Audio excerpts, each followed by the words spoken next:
Bang, mengenai ini Bang, kasus Jessica Iskandar kemarin bilang tertipu sampai hampir 10 M dan 11 mobilnya sekarang tidak diketahui keberadaannya. Mungkin Abang sebagai pengacara pihak sana menanggapinya seperti Oke, apa Bang? terima kasih pada kesempatan siang hari ini.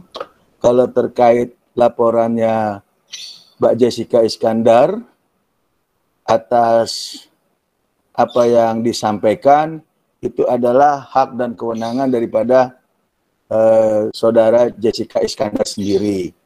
Tetapi yang perlu kita klarifikasi atau garis bawahi, bahwa awal permulaan antara Jessica Iskandar dengan klien kami itu adalah semata-mata bisnis jasa rental, yang memang itu semua mereka ada satu perjanjian atau kontrak kerja. Itu yang bisa saya sampaikan di awal. Nah, kalaupun sekarang Mbak Jessica Iskandar itu merasa ada hal-hal yang patut diduga mengalami kerugian, sampai saat ini menurut klien kami tidak pernah diberikannya surat klarifikasi atau surat peringatan. Karena kalau adanya surat klarifikasi dan surat peringatan, itu kemungkinan kan kami ataupun klien kami akan memberikan jawaban secara detail. Dan yang kita sangat sayangkan, tampaknya ada surat klarifikasi ataupun somasi 1 atau 2, yang selayaknya kalau memang ada diduga pihak-pihak yang dirugikan, itu mestinya didahulukan atau diutamakan. Sekian yang bisa disampaikan.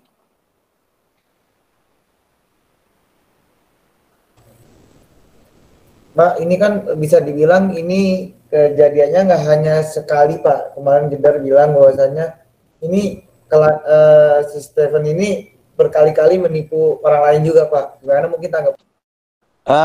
Kalau masalah informasi katanya, itu bukan ranahnya saya untuk menjawab tersebut. Saya fokus dan berdasarkan surat kuasa yang kita terima, itu terkait hanya masalah laporan Jessica Iskandar di Polda Metro Jaya. Dan yang perlu kita sampaikan di kesempatan siang hari ini, bahwa klien kami itu bukan berdiri sebagai pribadi, tetapi sebagai satu perusahaan atau badan hukum. Nah, ini jelas yang kita inginkan adalah kalau memang ada yang diduga yang disebutkan sama Mbak Jedar tersebut, paling tidak Mbak Jedar itu bisa menghubungi kita lebih awal tanpa harus membuat laporan resmi ke pihak Polda Metro Jaya. Dan yang kita tidak mengerti sampai saat ini, semua permasalahan atau semua transaksi ataupun semua kendaraan itu berawal di Pulau Bali. Itu yang perlu kita garis bawahi. Dan perusahaan tersebut adalah perusahaan yang beroperasional di Pulau Bali. Enggak, bagaimana kita nggak ngerti kenapa mereka melaporkannya di Polda Metro Jaya.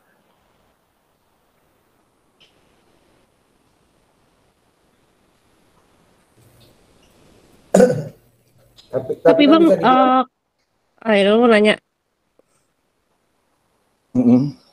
Tapi Bang, kemarin kan Jedar dan suaminya juga udah berupaya menghubungi dari ke Stephen, dan dari jawaban pihak Stephen pun juga bilangnya katanya nggak tahu, dan sampai akhirnya katanya disebut Stephen sekarang berada di Singapura. Itu gimana Bang?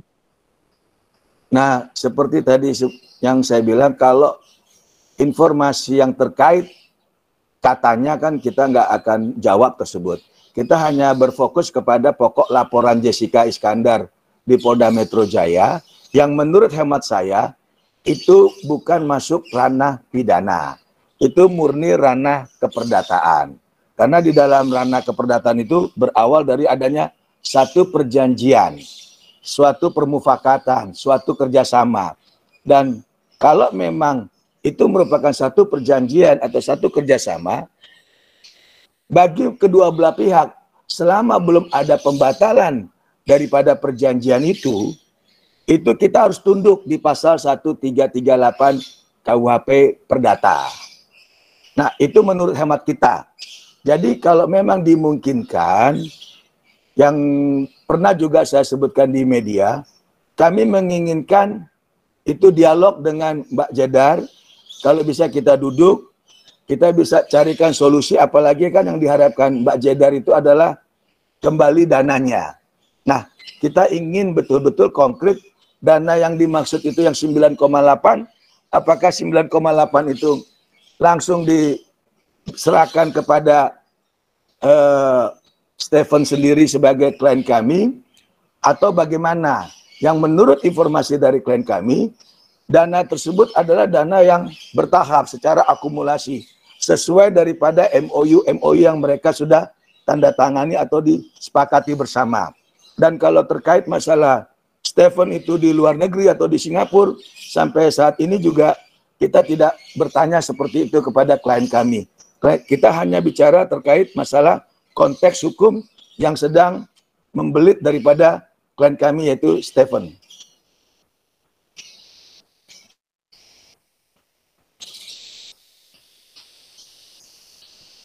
Tapi bahwasannya gini Pak,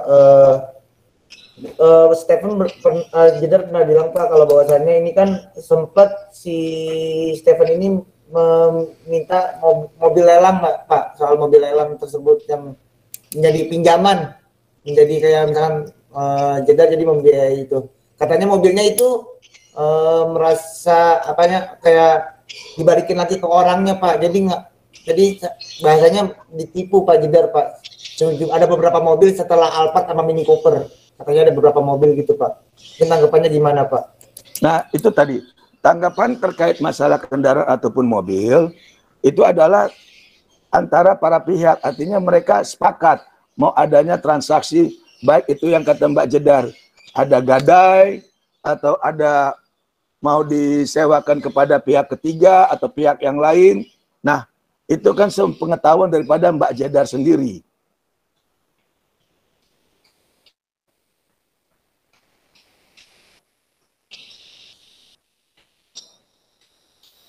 Katanya juga ini Pak, si Stephen ini mengirimkan bukti transaksi palsu Pak.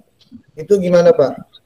Kalau terkait bukti transaksi palsu, sampai saat ini yang dimaksud Mbak Jedar, transaksi palsu itu transaksi bukti yang mana?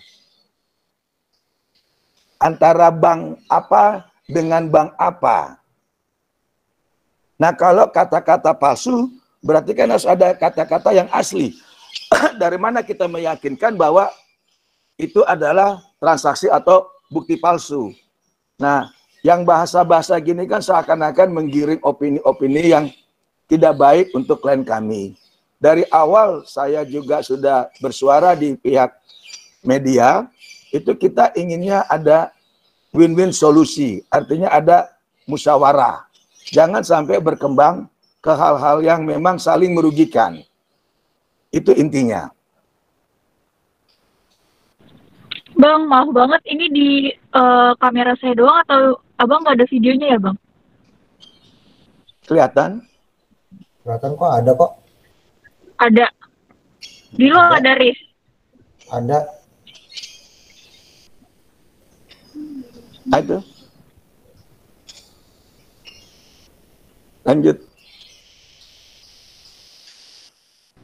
Bang, ini kan Vincent udah bilang juga kan perihal dia pingin mobil dan uangnya kembali. Ini tuh sebenarnya mobil sama sejumlah uang ini nih sama atau berbeda sih bang? Nah, itu maka tadi seperti saya bilang, dari awal kita melihat atau mendengar press conference daripada yang dilaksanakan oleh pihaknya Jedar, itu sangat membingungkan. Artinya membingungkan, yang didalilkan sama Jedar ini nilai uang atau masalah mobil. Kalau nilai uang, kalau memang dia bilang 9, sekian miliar, ya kita mau lihat bukti-bukti apa sampai ada sampai 9 miliar yang memang pernah diambil sama klien kita. Dan kalau itu memang terjadi, klien kita mengambil uang 9 miliar, itu dibuktikan juga kapan, di mana, betul enggak? Untuk apa, diserahkannya apa, ada saksi. Nah, ini yang kita bilang dari awal, bahwa di dalam suatu permasalahan itu, sesuai hukum acara pidana, itu locus, tempus, dulus harus betul-betul tepat. Jangan sampai jadi ngebias yang membuat membingungkan. Lantas ada ucapan sampai 11 mobil. Nah, kalau kita akumulatif dari 9 miliar plus 11 mobil, ini sebenarnya berapa total? Kan kita harus hitung itu semua. Sehingga nilai kerugian yang memang disampaikan Mbak Jedar itu betul-betul absolut. Itu tadi bagus banget pertanyaannya itu. Dari awal juga kita udah bilang, yang diharapkan Mbak Jedar ini transaksi uang atau transaksi mobil. Dan saya sebut juga ada penerimaan dana dolar, ada transaksi dolar. Nah ini juga kita anggap yang mana yang memang sudah dilaporkan ke pihak Polda Metro Jaya, yang dianggap pasal 378 dugaannya. Dan ada pasal 372 dugaannya. Bang, perihal Makanya kita harap Mbak Jedar atau Pak Vincent sendiri, ayo kita duduk di kantor atau ayo kita cari tempat, karena saya kantornya di Pulau Bali, mari kita ketemu di Bali. Kita bisa nanti lebih konkret, lebih jelas. Yang dimaksud sama Mbak Jedar itu kerugian uang atau kerugian materi. Nah kalau memang kerugian uang, itu mana bukti-bukti yang memang nilainya sampai 9,8 miliar itu. Bang, perihal bukti transfer palsu itu seperti apa, Bang? Tadi seperti saya sudah jawab, kalau perihal transfer palsu itu harus dibuktikan, dan yang harus membuat laporan transaksi palsu itu adalah pihak bank. Jadi kita tidak bisa bilang bahwa saya dapat bukti palsu, itu enggak. Namanya juga transferan. Transferan itu, sekarang kan transferan itu ada dua. Menggunakan elektronik atau store tunai langsung. Yang dimaksud daripada Mbak Jedar itu transaksi atau transferan palsu, palsu yang mana? Jangan sampai mengucapkan sesuatu yang memang bukannya malah itu benar, malah membuat sesuatu yang menyesatkan. Ini yang kita nggak mau. Sampai saat ini kami ingin dengan Mbak Jedar ketemu atau Mbak Jessica dengan Pak Vincent-nya supaya kita makin bikin kondisi ini supaya persuasif. Jangan ngelebar kemana-kemana. Dan saya ingatkan, jangan terpancing oleh pihak-pihak yang lain atau pihak ketiga yang memang tidak mengerti permasalahan ini sehingga masalah ini tambah runcing. Makanya kan jelas statement kami dari awal bahwa press conference yang kemarin itu sangat-sangat tendensius. Gitu loh. Penyebutan nama secara vulgar, lengkap. Lalu juga ada kata-kata sudah memvonis penipu. Lalu juga sudah dibilang ada nilai uang sekian miliar. Lantas juga dibilang ada masalah mobil 11. Nah, kalau memang 11 mobil ini kan kita juga pengen tahu. STNK-nya atas nama siapa, BPKB-nya nama siapa, mobil Alphard-nya tahun berapa, di mana dibeli atau di mana didapatkan. Ini kan harus membutuhkan uraian-uraian yang panjang. Nggak bisa kita lantas menjudge seseorang. Ingat loh, negara kita negara hukum. Setiap manusia itu equal di mata hukum. Di mata hukum itu saya, kamu, atau siapapun itu sama. Kalau kita belum apa-apa divonis, dijudge, itu mohon maaf, ada unsur dugaan melawan hukum. Dalam agama aja kan ada bilang fitnah. Nah, bahasa-bahasa gini saya nggak mau untuk memperkembang atau diruncingkan. Sekali lagi, saya ingin Mbak Jedarnya atau Pak Vincent-nya, yuk kita duduk, yuk kita ngobrol, apa sih Dan berapa sih sesungguhnya nilai kerugian itu? Kok nilai kerugian sampai 9 miliar sekian? Itu kan sangat fantastis, gitu loh. Jadi paham ya teman-teman media yang saya maksud ya? Bang, tadi kan Abang bilang pingin adanya pertemuan dengan pihak Jedar sama Vincent. Berarti kalau misalnya pihak Jedar mengiyakan, apa Bang Stefanus sendiri nanti akan hadir juga, Bang? Kalau masalah klien kami itu nanti kita konfirmasi. Yang jelas saya punya otoritas sebagai kuasa hukum, sebagai juru bicaranya Pak Stephen, kita menginginkan adanya pertemuan supaya kita mendapatkan win-win solusi lah. Dan seperti harapan Mbak Jedar kan, Mbak Jedar kemarin ngomong itu adalah tabungannya dia segala macam. Kan kita juga saya sebagai kuasa hukum juga merasa prihatin gitu loh. Nah, oleh sebab itu dari awal saya sudah bilang, saya atas nama klien kami, saya atas nama Stephen, saya mohon maaf sebesar-besarnya yang membuat Mbak Jedar sendiri, Mbak Jessica Iskandar itu merasa tersakiti.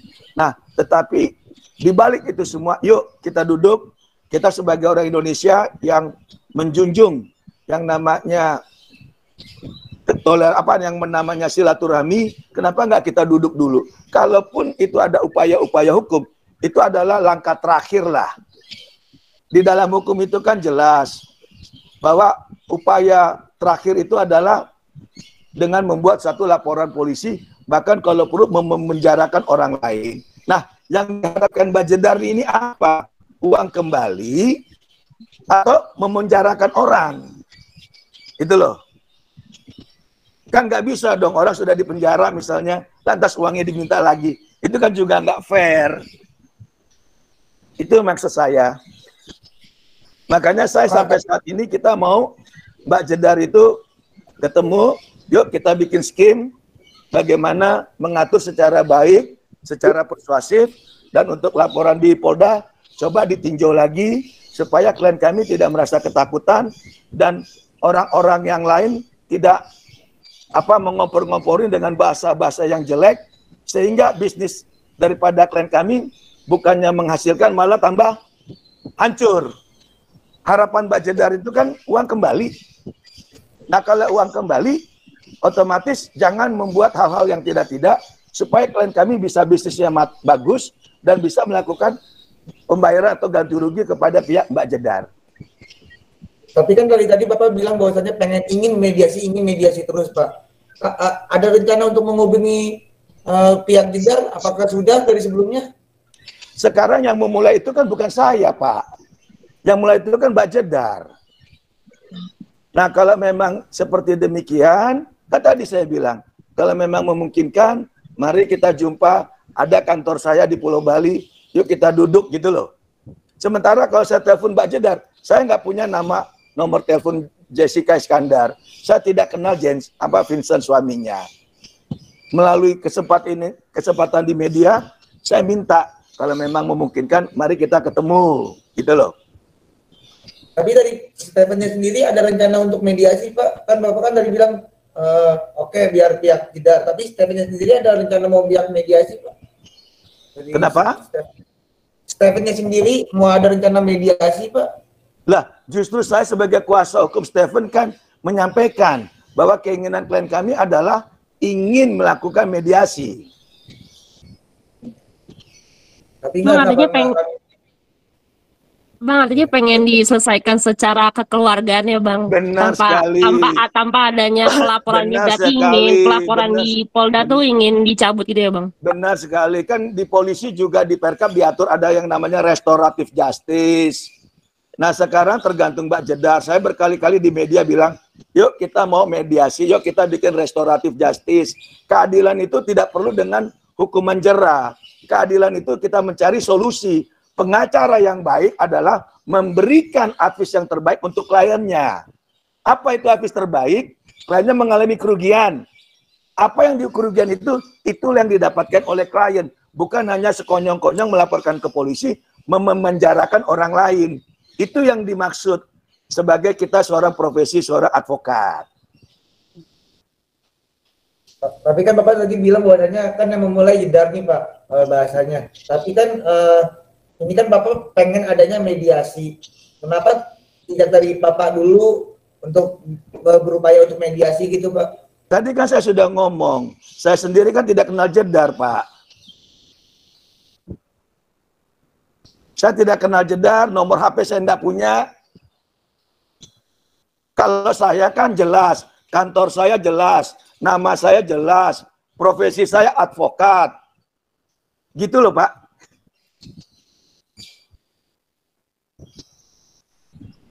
Mungkin Upaya menghubungi pihak pengacaranya Pak udah, Bang?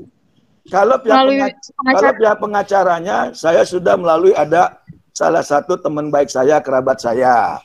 Nah, yaitu Pak Farhat Abbas, pengacara.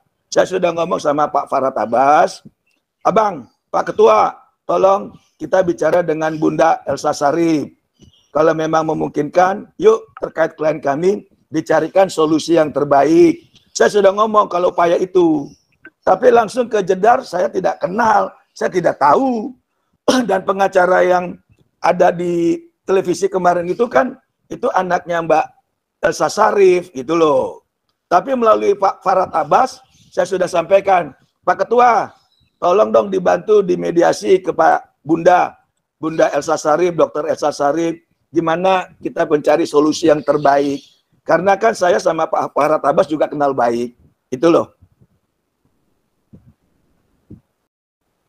mungkin minta, ya dah, saya nanya dah.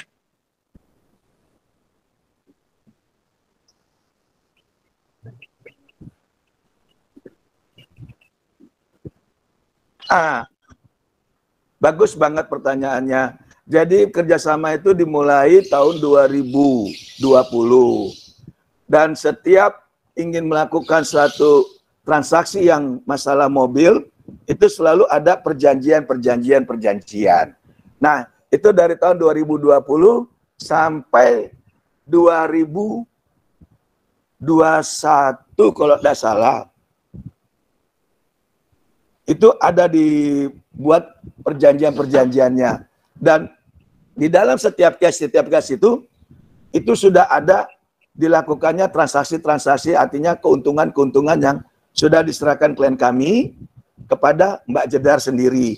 Nah, mungkin belakangan hari, setelah bulan Maret atau Mei ya, itu mungkin bisnis daripada klien kita agak sedikit turun. Nah, itu yang mungkin dia tidak bisa lagi melakukan pembayaran.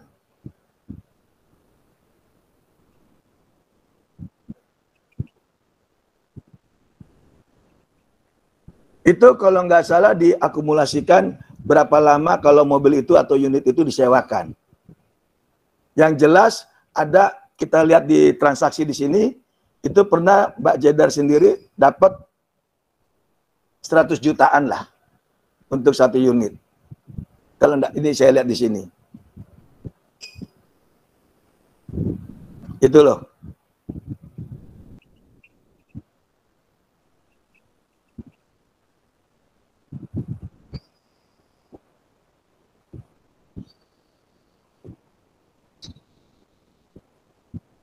Nah, ini kalau saya lihat di sini nih, di catatan ini pembayaran. Nah, ini itu sudah dilakukan sampai terakhir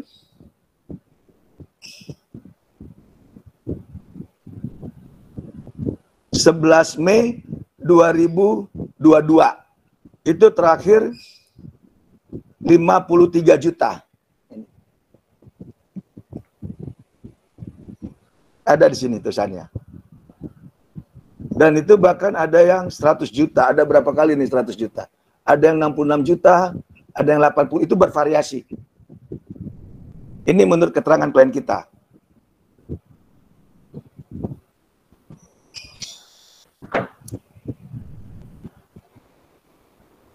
Mohon maaf, tadi gimana pertanyaannya?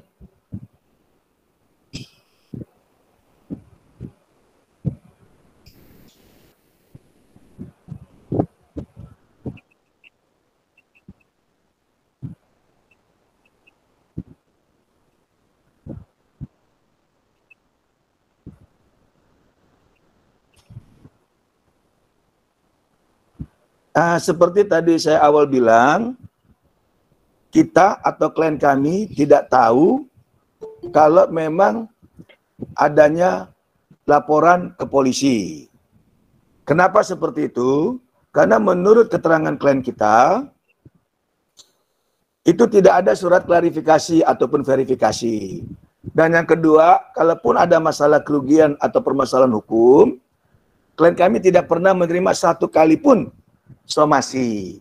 Sementara di dalam kita mempunyai satu permasalahan kan minimal ada itikat dulu nih memberikan reles lah klarifikasi. Sehingga pokok masalah yang memang diinginkan itu apa?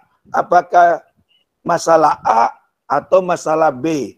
Kalau masalah A itu di mana, kapan, dengan siapa, kan itu. Kalau masalah B itu berupa apa, di mana dilakukannya, bagaimana masalahnya, itu kan mesti diurai di dalam surat klarifikasi itu. Nah, kalau klarifikasi itu tidak dijawab, mungkin bisa diambil langkah yaitu somasi peringatan hukum namanya. Somasi 1, kemudian somasi kedua.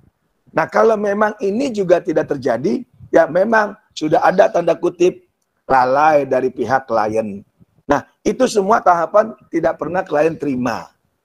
Nah, tiba-tiba adanya laporan pertanggal 15 Juni tahun 2022, termasuk adanya press conference. Nah, klien kami merasa kecewa, merasa kaget. Kenapa sih masalah ini dibawa ke ranah hukum? Kenapa tidak kita selesaikan secara kekeluargaan, secara baik-baik? Dan memang kondisi klien kami juga yang namanya bisnis. Bisnis ini kan sedang naik dan turun. Kalau memang dalam keadaan untung, Mbak Jedar kan tahu sendiri kalau untung, Mbak Jedar kan tidak marah. Nah, giliran sekarang rugi, Mbak Jedar akhirnya melaporkan ke pihak yang berwajib. Nah, ini yang kita sangat sayangkan. Oleh sebab itu kita mohon kalau bisa dimungkinkan, saya ingin sekali untuk adanya mediasi atau adanya pertemuan biar dicari yang dimasalahkan itu apa? Apakah masalah uang atau masalah mobil atau masalah dolar? Itu loh. Oke. Mohon izin Pak, kalau boleh terkait kerugian maksudnya bisnis yang oleng ini apakah pernah dikomunikasikan sebelumnya kepada pihak Jedar sampai akhirnya ini kan kesannya pihak Jedar kaget kalau misalnya memang tidak ada pemasukan dan lainnya gitu. Apakah sebelumnya dari pihak Stephen sendiri ada komunikasi terkait hal itu, terkait kayak bisnis yang oleng gitu misalnya. Terus kemudian terkait pengakuan dari Stephen sendiri Pak, kan sebelumnya pihak Jedar bilang kalau misalnya pihak Mas Stephen sendiri sudah mengakui bahwa dia menipu Mbak Jedar gitu, dan itu seperti apa gitu. Jadi begini, kalau masalah tadi komunikasi itu sudah dikomunikasikan kepada Mbak Jedar sendiri.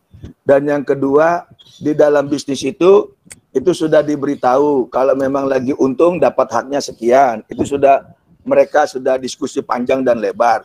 Dan kalau memang terkait adanya dikatakan bahwa Stephen sudah mengakui, itu karena dari pihak Jedar sendiri yang memberikan draft, memberikan surat, dan harus seperti itu dilakukan. Jadi kan ini coba bisa dibayangkan kan, orang dalam keadaan panik, orang dalam keadaan tertekan, di situ tidak ada kuasa hukum, makanya kan ngomongnya seperti itu. Nah, ini yang kita sayangkan. Maka tadi dari awal saya buka bicara, kalau memang kita fokusnya ke arah penyelesaian, kita jangan melebar kemana-mana, ke fokus permasalahan, sehingga semuanya bisa terselesaikan dengan baik. Bang, mungkin ada yang mau nanya lagi? Bang, mungkin terakhir, Abang kan udah mengkomunikasikan maksudnya lewat Farhad Abbas untuk menyampaikan ke Ibu Elza Sarif. Itu mungkin sekarang udah ada ini belum sih, udah ada komunikasi lagi ke Abang kapan mediasinya atau sudah tersampaikan? Sampai detik ini Pak Ketua saya Pak Farhad Abbas, Dr. Farhad Abbas, Abang saya itu belum menyampaikan apa hasil-hasilnya, belum ada. Itu juga kami harapkan melalui jalur tersebut mudah-mudahan bisa langsung adalah untuk kita musyawarah. Tapi intinya pada kesempatan ini saya sebagai pengacara Pak Stephen, kita ingin semuanya ini selesai dengan baik lah. Tanpa adanya kegaduhan, tanpa adanya laporan polisi.